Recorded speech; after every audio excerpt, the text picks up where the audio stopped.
नमस्कार दोस्तों, आज मैं आपको चौरचन की कहानी सुनाने जा रही हूँ, जिसे चोरचंदा कलंक चतुर्थी के नाम से भी जानी जाती है।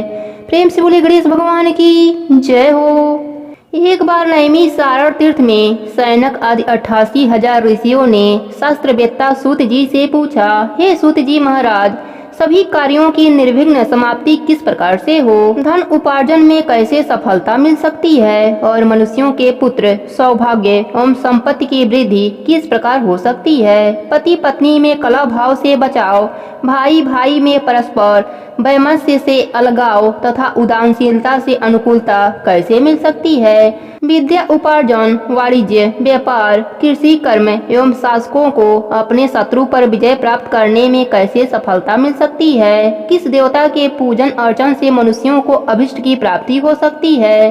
हे सूत जी महाराज, इन सब बातों की आप विवेचना कीजिए। सूत जी कहते हैं कि हे ऋषियों, प्राचीन काल में जब कौरव पांडवों की सेना युद्ध के लिए एकत्र हुई तो उसी समय कुंती नंदन युधिष्ठिर ने श्री कृष्ण जी से पूछा था, हे कृष्ण जी, आप यह बतलाइए कि हमारी निर्विघ्न विजय किस प्रकार होगी? किस देवता की आराधना से हम अभिष्ट सिद्धि प्राप्त कर सकेंगे? श्री कृष्ण जी कहते हैं कि हे वीर, पार्वती जी की मद से उत्पन्न गणेश जी की पूजा कीजिए, उनकी पूजा से आप अपने राज्य को पा सकते हैं। युधिष्ठिर ने प्रश्न किया कि हे देव, गणेश पूजन का क्या विधान है? किस तिथि को पूजा करने से वे सिद्धि देते हैं? श्री कृष्ण जी कहते हैं कि हे महाराज, भादो महीने के शुक्ल पक्ष की चतुर्थी को इनकी पूजा करनी चाहिए, अथवा श्रावण, अगहन एवं माघ मास की चतुर्थी को भी पूजा की जा सकती है। हे राजन युधिष्ठिर, यदि आप में श्रद्धा भाव हो तो भादो शुक्ल चतुर्थी से ही गणेश जी की पूजा प्रारंभ कर दीजिए। व्रती को चाहिए कि प्रातः काल उठकर सफेद तिल से स्नान करें। दोपहर में सोने की मूर्ति 4 तोले, 2 तोले, 1 तोले या आधा तोले की अपनी सामर्थ्य के अनुसार बनवावें।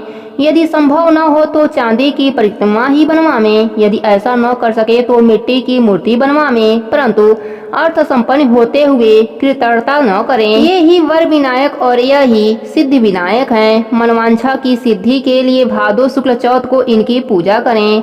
इनकी पूजा करने से संपूर्ण आकांक्षाएं पूर्ण होती हैं। एतर्थ भूमंडल में इन्हें सिद्धि विनायक कहा जाता है। ध्यान की विधि, एक दांत वाले, सूप के समान विस्तृत कान वाले, हाथी के समान मुख वाले, 4 भुजाधारी, हाथ में पास एवं अंकुश धारण किए हुए सिद्धि विनायक गणेश जी का हम ध्यान करते हैं।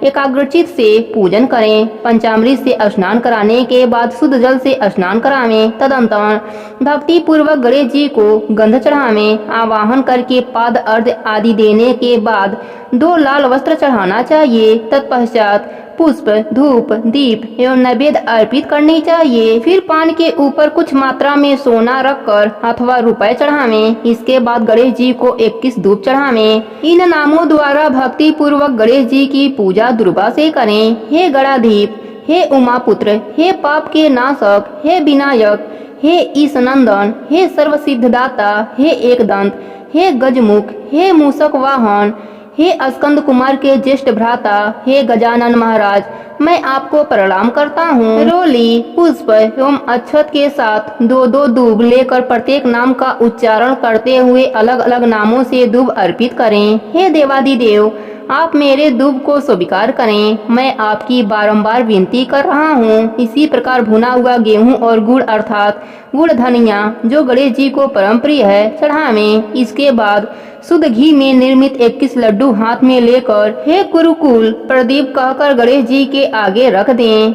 उसमें से 10 लड्डू ब्राह्मण को दान कर दें और 10 लड्डू अपने भोजन के निमित्त रख लें। शेष लड्डू को गणेश जी के सामने नैवेद्य के रूप में पड़ा रहने दें। स्वर्ण प्रतिमा भी ब्राह्मण को दान दे दें। सभी कर्म करने के बाद अपने इष्ट देव का पूजन करें। तदंतर ब्राह्मण को भोजन करा के स्वयं भोजन करें। स्मरण रहे कि उस दिन मूंगफली, वनस्पति, वर्रे आदि के तेल का व्यवहार न करें। अधो वस्त्र और उत्तरीय वस्त्र के सहित गणेश जी की मूर्ति को संपूर्ण विघ्न निवारण के लिए विद्वान ब्राह्मण को दान कर दें।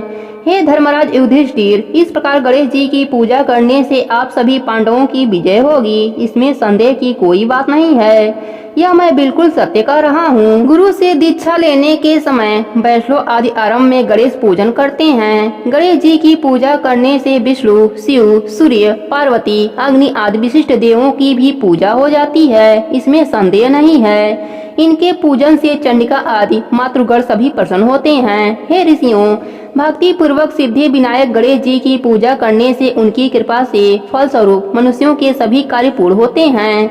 भाद्र शुक्ल गणेश चतुर्थी की पूजा शिवलोक में हुई है। इस दिन स्नान, दान, उपवास, पूजन आदि करने से गणेश जी की अनुकंपा से शताधिक फल होता है। हे युधिष्ठिर, इस दिन चंद्र दर्शन का निषेध किया गया है, इसलिए अपने कल्याण की कामना से दोपहर में ही पूजा कर लेनी चाहिए। सिंहराज की संक्रांति में शुक्ल पक्ष की चतुर्थी तिथि को चंद्र दर्शन करने से चोरी, अभिचार, हत्या आदि का मिथ्या कलंकित होना पड़ता है, इसलिए आज के दिन चंद्र दर्शन करना वर्जित है। यदि भूल से चंद्र दर्शन हो जाए तो ऐसा कहें, सिंह ने प्रसेनजीत को मार डाला और जामवंत ने सिंह को यमराज भेज दिया। हे बेटा, रो मत, तुम्हारी स्यमंतक मणि यह है। अब सुनते हैं स्यमंतक मणि की कथा। नंदीश्वर कहते हैं कि आप लोग दंतचित होकर इस कथा को श्रवण करें। भादो शुक्ल चतुर्थी को सदैव सावधानी पूर्वक गणेश जी के शुभदायक व्रत को करें। हे विप्र, नर अथवा नारी जो भी इस व्रत को करते हैं वे तुरंत ही कष्टों से छुटकारा पा जाते हैं। उनके सभी कलंकों का शमन एवं विघ्न निवारण होता है। सुनसान वन में, विषम परिस्थिति में, अदालत संबंधी मामलों में, संपूर्ण कार्यों में सफलता देने वाला यह व्रत संपूर्ण व्रतों में श्रेष्ठ है। यह व्रत विश्व विश्रुत एवं गणेश जी को परम प्रिय है। सनत कुमार जी कहते हैं कि प्राचीन काल में इस व्रत को किसने किया था, इसका प्रचार मत्स्यलोक में किस तरह हुआ, आप गणेश जी के व्रत को विस्तार पूर्वक कहिए। नंदीकेश्वर ने कहा कि इस व्रत को सर्वप्रथम प्रतापवान भगवान वासुदेव कृष्ण भगवान ने किया था। जब उन पर झूठा दोषारोपण हुआ तो उनके सामनार्थ नारद जी ने उनसे इस व्रत को करने के लिए कहा था। सनत कुमार ने आश्चर्यचकित होकर पुनः प्रश्न किया कि हे नंदीकेश्वर, श्री कृष्ण जी खड़गुण ऐश्वर्य युक्त भगवान हैं, सृष्टिकर्ता, पालनकर्ता एवं संहारक हैं, अव्यय, अप्रेय, निगुण एवं सगुण हैं। ऐसे घट घटवासी भगवान श्री कृष्ण को मिथ्या कलंक किस प्रकार लग गया, यह बात बहुत ही विस्मयकारी है। हे नंदीकेश्वर, आप इस उपाख्यान का वर्णन कीजिए। नंदीकेश्वर कहने लगे, पृथ्वी का भार भरण करने के लिए भगवान विष्णु और हलधर बलिराम जी ने वासुदेव के पुत्र रूप में अवतार धारण किया। मगध सम्राट जरासंध के बार बार आक्रमण करने के कारण श्री कृष्ण जी ने विश्वकर्मा द्वारा समुद्र में स्वर्ण निर्मित द्वारिकापुरी बनवाई। उस पुरी में 16,000 रानियों के निवास के लिए 16,000 सुंदर महलों को निर्मित करवाया। उन रानियों के उपभोग के निमित्त परिजात वृक्ष का आरोपण करवाया। इसके अतिरिक्त 56 करोड़ यादवों के लिए 56 करोड़ भवनों की व्यवस्था की और अन्य ब्राह्मण, क्षत्रिय, वैश्य एवं शूद्र आदि लोगों के निवास का भी प्रबंध करवाया। जहाँ जनता शांति पूर्वक बसती थी, त्रैलोक्य में उपलब्ध होने वाली जितनी वस्तुएं थीं, सभी का वहाँ संग्रह किया गया था। उस द्वारिकापुरी में उग्र नामक यादव के सत्राजित और प्रसेन नामक 2 पुत्र हुए। समुद्र तट पर स्थित भाव से सूर्य नारायण को प्रसन्न करने के लिए वीर्यवान सत्राजित तपस्या करने लगे। वे निराहार रहकर सूर्य की ओर टकटकी बांधकर आराधना करने लगे। भगवान सूर्य प्रसन्न होकर सत्राजित के समक्ष प्रकट हुए। सत्राजित भी अपने आराध्य के दर्शन से बहुत प्रसन्न हुए। सत्राजित स्तुति करने लगे कि हे तेजपुंज, आपको मेरा बारंबार प्रणाम है। हे ग्रहराज, हे चंद्रमा को प्रकाशित करने वाले, हे वेदत्रयी स्वरूप, हे संपूर्ण देवों के अधिपति, आपको मेरा नमस्कार है। हे देवराज, आप मेरे पर प्रसन्न हो। हे दिवाकर, आपकी कृपा दृष्टि मेरे ऊपर हो जाए। सत्राजित की ऐसी स्तुति से भगवान सूर्य ने सत्राजित से शांत, गंभीर एवं मधुर वाणी में कहा कि हम तुम्हारे ऊपर बहुत प्रसन्न हैं। तुम्हारी जो अभिलाषा हो वह मुझसे मांग लो। हे महाभाग्यशाली सत्राजित, हम तुम्हारी आराधना से संतुष्ट हैं। अब तुम इस सुंदर रत्न को ले लो, यह देवों को भी अप्राय है। ऐसा कहकर प्रसन्न मन से भगवान ने अपने कंठ से मणि उतारकर उसे दे दिया।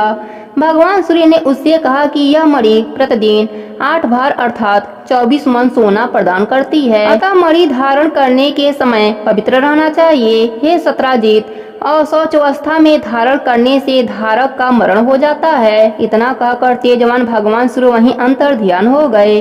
उस मणि को धारण करके सत्राजित ऐसे सुशोभित हुआ मानो वह सूर्य नारायण ही हैं। हे राजन, उनके द्वारकापुरी में प्रवेश करने पर उनके तेज के कारण किसी को मालूम न हुआ कि कौन आ रहा है। उस क्रांतिमान मणि को कंठ में धारण किए हुए वह कृष्ण जी की द्वारिका में तुरंत ही चले आए।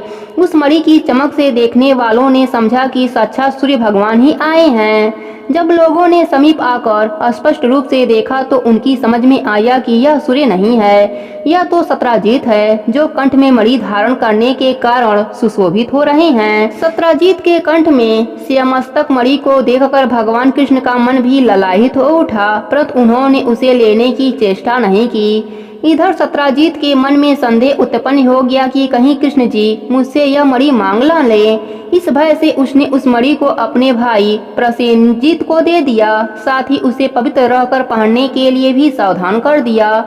एक समय की बात है कि प्रसेनजीत उस मणि को पहने हुए श्री कृष्ण जी के साथ वन में अकेट के लिए गए। असूचित के कारण अश्वारूढ़ प्रसेनजीत को एक सिंह ने मार डाला। उस सिंह को रत्न लेकर जाते देखकर जामवंत ने मार डाला। जामवंत ने उस मणि को गुफा में लाकर अपने बेटी को दे दिया। इधर श्री कृष्ण जी अपने सहयोगी शिकारियों के साथ द्वारका में लौट आए। समस्त द्वारका वासियों ने अकेले कृष्ण को आया देखकर ऐसा अनुमान लगाया कि मणि के लोभ में कृष्ण ने प्रसेनजीत की हत्या कर डाली है। ऐसा कौन सा अधर्म है जो लोभी के लिए करड़ी न हो।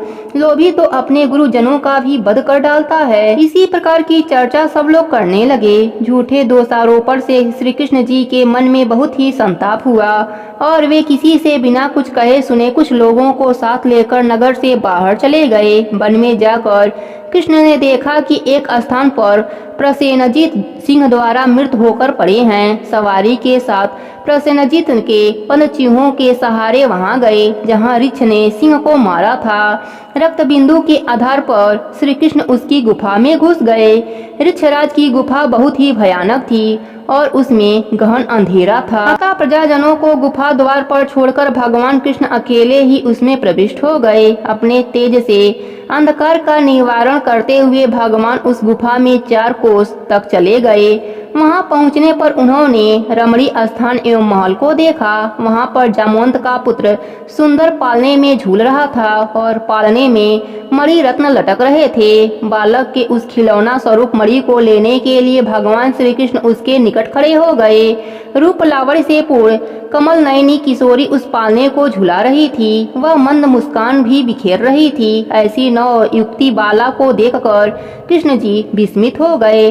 वह कमल मुखी बाला धीरे धीरे कह रही थी, लाडले तुम क्यों रो रहे हो? देखो प्रसेनजीत को सिंह ने मार डाला और सिंह को हमारे पिताजी ने मारकर यह श्यामस्तक मणि तुझे खेलने के लिए ला दिए हैं। कमल नयन भगवान कृष्ण को देखकर वह बाला कामातुर होकर धीरे धीरे प्यार भरी बात करने लगी कि मेरे पिता की दृष्टि पड़ने से पहले ही आप यहाँ से चले जाइए। यह सुनकर प्रतापवान कृष्ण जी हंसकर अपना पांचजन्य शंख बजाने लगे। उस शंखनाद से ऋषि राज घबराकर उठ बैठा और उसके पास चला आया। फलस्वरूप भगवान कृष्ण और जामवंत में परस्पर तुमुल युद्ध होने लगा। इस दृश्य से सभी नारियां चित्कार करने लगीं और गुफा के नागरिक आश्चर्य में पड़ गए। उधर गुफा द्वार पर कृष्ण की प्रतीक्षा कर रहे पूर्वजन उन्हें मृत समझकर 7वें दिन द्वारका लौट गए। वहां पहुंचकर उन लोगों ने उनके मृतक कर्म कर डाला। इधर गुफा के अंदर भगवान कृष्ण और ऋक्षराज में 21 दिनों तक लगातार मल्ल युद्ध होता रहा। भगवान कृष्ण ने ऋक्षराज के युद्धमाद को छीड़ कर दिया। त्रेता युग की बातों का स्मरण कर जामवंत ने भगवान को पहचान लिया। जामवंत कहने लगे कि मैं सभी देवों, दैत्यों, यक्षों, नागों, गंधर्वों, पिशाचों और मरुदगणों से अपराजेय हूँ। वे लोग मेरे पराक्रम के समक्ष नहीं टिक सकते। हे देवाधिदेव, आपने मेरे पर विजय पाई है, इससे आपका देवाधिपति होना निश्चय है। मैं समझ गया कि आप में भगवान विष्णु का तेज है। किसी अन्य में इतना बल नहीं हो सकता जिसके किंचित कृपा कटाक्ष से चारों पदार्थ सुलभ हो जाते हैं। उसके किंचित रोष से घड़ियाल, मगरमच्छ आदि जीव व्याकुल हो गए और यथा सागर भी विक्षुब्ध हो उठा। उस सागर ने अपने दुष्टता के लिए क्षमा याचना की और सेना के लिए मार्ग प्रदान किया। आपने सेतु बांधकर अपने यश को उज्जवल किया और सैन्य दल के साथ लंका पर आक्रमण करके राक्षसों का आपने बाणों द्वारा शिरच्छेदन किया। अब त्रेता युग के वही धनुधारी राम हैं। हे महाराज, जब जामवंत ने पहचान लिया तो उन्हें देवकी नंदन श्री कृष्ण जी कहने लगे, हे भगवान कृष्ण। ऋक्षराज के मस्तक पर अपना कल्याणकारी हाथ फेरते हुए उनसे प्रेम पूर्वक कहने लगे, हे ऋक्षराज, इस मणि के कारण मुझे झूठा कलंक लगा है। उसी कलंक के निवारणार्थ मणि प्राप्त करने के लिए मैं तुम्हारी गुफा में आया हूँ। भगवान की बात सुनकर जामवंत ने प्रशंसा पूर्वक अपनी कन्या जामवंती को उन्हें समर्पित करके दहेज स्वरूप मणि भी दे दिया। भगवान कृष्ण ने कन्या और मणि ग्रहण कर जामवंत को दुर्लभ ज्ञान का उपदेश देकर जाने का विचार किया। भगवान कृष्ण के जाने से पहले जामवंत ने अपनी कन्या का पानी ग्रहण करके उनके साथ कर दिया। जामवंती के साथ मणि लेकर भगवान कृष्ण प्रसन्न मन से द्वारिका आए। जिस प्रकार किसी मृतक के पुनर्जीवित होने पर उनके परिवार वालों के हर्ष की सीमा न रहती, वही अवस्था कृष्ण को देखकर द्वारिका वासियों की हुई थी। श्री कृष्ण को धर्मपत्नी के साथ मणि लेकर लौटा देखकर सभी लोग उत्सव मनाने लगे। भगवान कृष्ण प्रसन्न होकर मित्र वर्ग के साथ सुधर्मा सभा अर्थात यादवों की राज्यसभा में आए। वहां उन्होंने मणि के गायब होने और उसकी पुनः प्राप्ति की सारी घटना का सुनाया। भगवान कृष्ण ने राज्यसभा में उपस्थित सत्राजित को अपने पास बुलाकर उसे वह मणि दे दी। यादव संसद सदस्यों के सामने मणि देकर भगवान झूठे कलंक के दोष से मुक्त हो गए। सत्राजित बुद्धिमान थे। मणि पाकर उन्हें लज्जा आई, जिसके फलस्वरूप उन्होंने अपनी कन्या सत्यभामा का विवाह श्री कृष्ण के साथ करा दिया। इसके बाद सतवंधा, अक्रूर आदि दूषित हृदय वाले यादवों ने मणि के कारण सत्राजित से शत्रुता करने लगे। एक बार की बात है कि श्री कृष्ण जी कहीं गए हुए थे। उनकी अनुपस्थिति में पापात्मा सतवंधा ने सत्राजित की हत्या करके मणि अपने हाथ में कर ली। श्री कृष्ण के लौटने पर सत्यभामा ने उन्हें सारी बातें बताई। एक बार नगर में पुनः चर्चा उठी कि यह कृष्ण भीतर से तो काले अर्थात कुलुषित हृदय वाले हैं और ऊपर से सीधे दिखते हैं। तब भगवान कृष्ण ने बलदेव जी से कहा कि भैया, सतवंधा ने सत्राजित का वध कर डाला है, अतः अब वह मणि के साथ पलायित होने वाला है। सतवंधा ने सत्राजित की हत्या करके हम लोगों के मणि का अपहरण कर लिया है। वह मणि हम लोगों के लिए भोग्य है, इसमें कोई संदेह नहीं है। यह बात जब सतवंधा को मालूम हुई तो उसने भयभीत होकर उस मणि को अक्रूर कर दे दिया। मणि देने के पश्चात वह एक घोड़ी पर आरूढ़ होकर दक्षिण की ओर भाग गया। इधर रथारूढ़ होकर बलराम और श्री कृष्ण उसका पीछा करने लगे। 100 योजन के बाद उसकी घोड़ी मार डाली गई। तब वह पैदल ही भागा। श्री कृष्ण जी ने दौड़कर उसे पकड़ लिया और उसका वध कर डाला।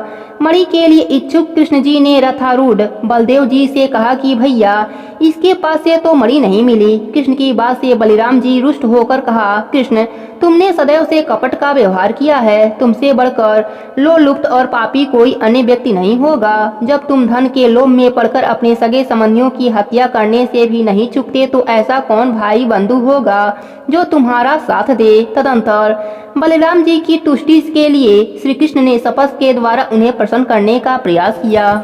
ऐसा मिथ्यावाद के कलेश को सहन करना धिक्कार है। ऐसा कहकर बलिदेव जी विदर्भ देश की ओर चले गए और कृष्ण जी रथ में सवार होकर द्वारकापुरी वापस लौट आए। कृष्ण जी के लौटने पर द्वारकावासी पुनः चर्चा करने लगे कि कृष्ण ने अपने बड़े भाई बलिराम जी को द्वारका से बाहर निकालकर अच्छा काम नहीं किया।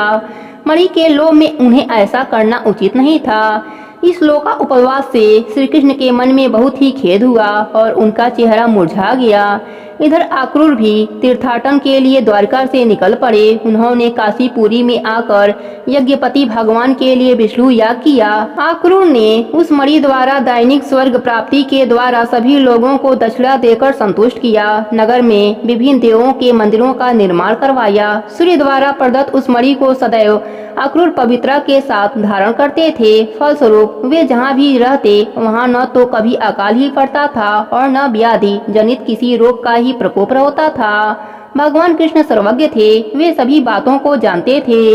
मनुष्य देहधारी होने के कारण लोकाचार के लिए माया विष्टास में अपनी अज्ञानता प्रकट करते थे। देखो तो मणि के कारण भाई बलिराम जी से विरोध हुआ, बार बार तरह तरह के अभियोग लगते रहे, अतः इतना कलंक कहाँ तक सहा जाए। कृष्ण जी की इस चिंता तु अवस्था में ही वहाँ नारद जी आ पहुँचे। भगवान द्वारा अभिवर्थी होकर आसन पर सुख पूर्वक बैठकर मुनि जी कहने लगे कि हे भगवान, आप खिन्न क्यों दिखाई पड़ रहे हैं? आप किस चिंता में पड़े हुए हैं? हे प्रभु केशव, आप संपूर्ण वृतांत मुझसे कहिए। श्री कृष्ण जी कहने लगे कि हे देवर्षि नारद, मुझे बार बार अकारण कलंक लग रहा है। इस कारण मुझे अत्यंत पश्चाताप है। मैं आपके शरण में हूँ, आप मुझे चिंता रहित कीजिए। नारद जी ने कहा कि हे देव, आप पर लगने वाले कलंक का कारण मैं जानता हूँ। आपने भादो सुधी चतुर्थी को चंद्र दर्शन किया है, इसलिए आपको बार बार कलंकित होना पड़ रहा है। नारद जी की बात सुनकर भगवान कृष्ण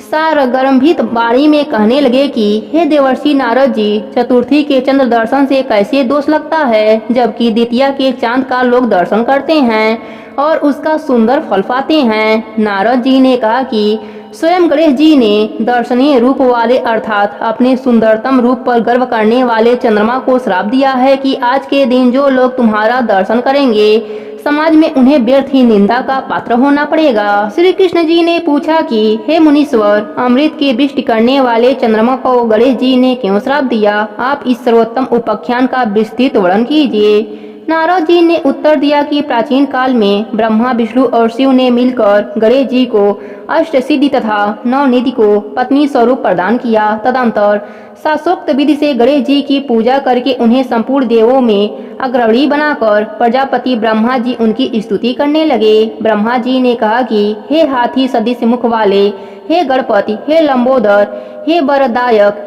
हे समस्त विद्याओं के अधिपति, हे देवताओं के अधिनायक, हे सृष्टिकर्ता, पालक एवं संहारकर्ता गणेश जी, जो लोग भक्ति पूर्वक आपको लड्डू चढ़ाकर पूजन करेंगे, उनके सभी विघ्न दूर हो जाएंगे और दुर्लभ सिद्धि प्राप्त होगी, इसमें संशय नहीं। जो देवता या दानव आपकी पूजा किए बिना सफलता की कामना करते हैं, उन्हें अरबों कल्प तक भी सिद्धि नहीं मिलती। हे गणाध्यक्ष, आपकी कृपा कटाक्ष के बल पर ही सदा विष्णु पालन करते हैं तथा शिव जी संहार करते हैं। ऐसी स्थिति में मेरी समर्थ नहीं है जो मैं आपकी स्तुति कर सकूं। ब्रह्मा जी के मुख से ऐसी स्तुति सुनकर गणेश जी ने विश्व के अधिपति ब्रह्मा जी से प्रेम पूर्वक कहा। गणेश जी ने कहा कि हे सृष्टि के रचयिता ब्रह्मा जी, मैं आपकी भक्ति पूर्व निश्चल स्तुति से अत्यंत प्रसन्न हूँ।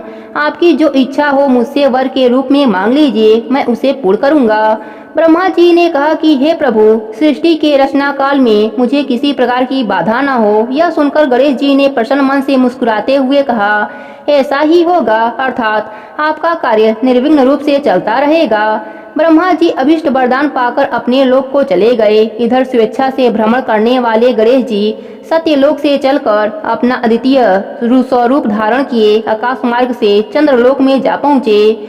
रूपशाली चंद्रमा ने गणेश जी को ऐसे हास्य योग्य स्वरूप को देखा जिसमें उनका लंबा सूंड, सूप के समान कान, लंबे दांत, भारी भरकम तून, पेट और चूहे के वाहन पर आसीन हैं। ऐसे विस्मयकारी रूप को देखने से रूपवड़ी चंद्रमा को हंसी आ गई। चंद्रमा के हंसने से गणेश जी कुपित हो गए। उनकी आंखें क्रोध से लाल हो गई। उन्होंने चंद्रमा को श्राप दे दिया कि तुम दर्शनीय एवं सुंदर रूप वाले मुझको देखकर हंस रहे हो।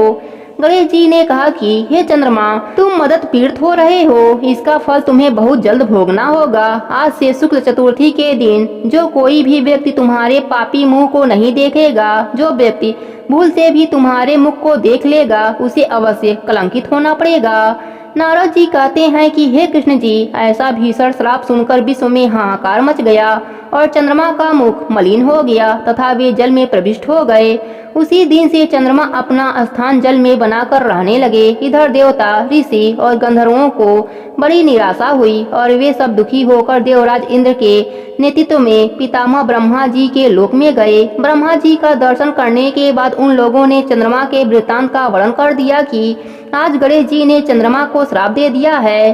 तब ब्रह्मा जी ने सोचकर उन देवताओं से कहा कि हे देवताओं, गणेश जी के श्राप को कोई अन्यथा नहीं कर सकता है, न तो मैं ही कर सकता हूँ, न विष्णु, इंद्र आदि देवता, ऐसा निश्चय जानिए। इसलिए हे देवों, आप उन्हीं की शरण में जाइए, वे ही चंद्रमा को श्राप मुक्त कर सकते हैं। देवताओं ने पूछा कि हे पितामह, हे अतीत बुद्धिशाली, हे प्रभु, किस उपाय से गजानन प्रसन्न होकर वर देंगे? आप उसी उपाय को बताइए। ब्रह्मा जी ने कहा कि गणेश जी का पूजन विशेषतया कृष्ण चतुर्थी को रात्रि में यत्न पूर्वक करना चाहिए। शुद्ध घी में उन्हें मालपुआ, लड्डू आदि बनाकर भोग लगाना चाहिए। स्वयं भी इच्छा पूर्वक मिष्टान, हलवा, पूड़ी, खीर आदि का भोग लगाकर प्रसाद ग्रहण करना चाहिए। ब्राह्मणों को दान स्वरूप गणेश जी की स्वर्ण प्रतिमा देनी चाहिए। शक्ति के अनुसार दक्षिणा दें। धन रहते हुए कृतज्ञता नहीं करनी चाहिए। पूजन व्रत आदि की विधि जानकर सब देवताओं ने देवगुरु बृहस्पति को भेजा और उन्होंने चंद्रमा के पास जाकर ब्रह्मा जी की बताई हुई विधि सुनाई। चंद्रमा ने ब्रह्मा जी की बताई हुई विधि के द्वारा गणेश जी का व्रत एवं पूजन किया, जिसके फलस्वरूप प्रसन्न होकर भगवान गणेश जी प्रकट हो गए। अपने सम्मुख गणेश जी को क्रीड़ा करते देखकर चंद्रमा देव ने उनकी स्तुति करने लगे। चंद्रमा ने कहा, हे विभो, आप समस्त कारकों के आदि कारक हैं। आप सर्वज्ञ एवं सबके जानने योग्य हैं। आप मेरे ऊपर प्रसन्न होइए। हे देवाधिपति, हे जगत निवास, हे लंबोदर, हे वक्रतुंड गणेश जी, हे ब्रह्मा विष्णु से पूजित, मैंने गर्व के कारण आपका उपहास किया था, उसके लिए मैं आपसे क्षमा प्रार्थी हूँ। आप मेरे पर प्रसन्न होइए। हे गणेश जी, जो आपकी पूजा न करके अर्थ सिद्धि की इच्छा रखते हैं, वे वास्तव में मूर्ख और संसार में अभागे हैं। मुझे अब आपके संपूर्ण प्रभाव का ज्ञान हो गया है। जो पापात्मा आपकी पूजा से विमुख रहते हैं, उन्हें नरक में भी स्थान नहीं मिलता। चंद्रमा द्वारा ऐसी स्तुति सुनकर गणेश जी ने हंसते हुए मेघ के समान गुरु गर्जन में बोले। गणेश जी ने कहा कि हे चंद्रमा, मैं तुम्हारे ऊपर प्रसन्न हूँ। तुम्हारी जो इच्छा हो वह तुम मुझसे वरदान के रूप में मांग लो, मैं तुम्हें देने के लिए तैयार हूँ। चंद्रमा ने कहा कि मेरा दर्शन सभी लोग पुनः पूर्वत की तरह करने लगे। चंद्रमा ने कहा कि हे गणेश्वर, आपकी कृपा से मेरे पाप श्राप दूर हो जाएं। यह सुनकर गणेश जी ने कहा कि हे चंद्र, मैं तुम्हें इसके बदले दूसरा वरदान दे सकता हूँ, किंतु यह नहीं कर सकता। विघ्नेश्वर गणेश जी के ऐसे वचन सुनकर ब्रह्मा आदि देवगण अत्यंत गंभीर होकर भक्त वत्सल गणेश जी की प्रार्थना करने लगे। देवता लोग निवेदन करने लगे कि हे देवादिदेव, आप चंद्रमा को श्राप मुक्त कर दीजिए। यही वरदान हम सभी आपसे चाहते हैं। आप ब्रह्मा जी के बड़प्पन का विचार कर चंद्रमा को श्राप मुक्त कर दीजिए। देवताओं की बात सुनकर गणेश जी ने बड़े ही आदर के साथ कहा कि आप लोग मेरे भक्त हैं, अतः मैं आप लोगों को अभिष्ट वर प्रदान करता हूँ।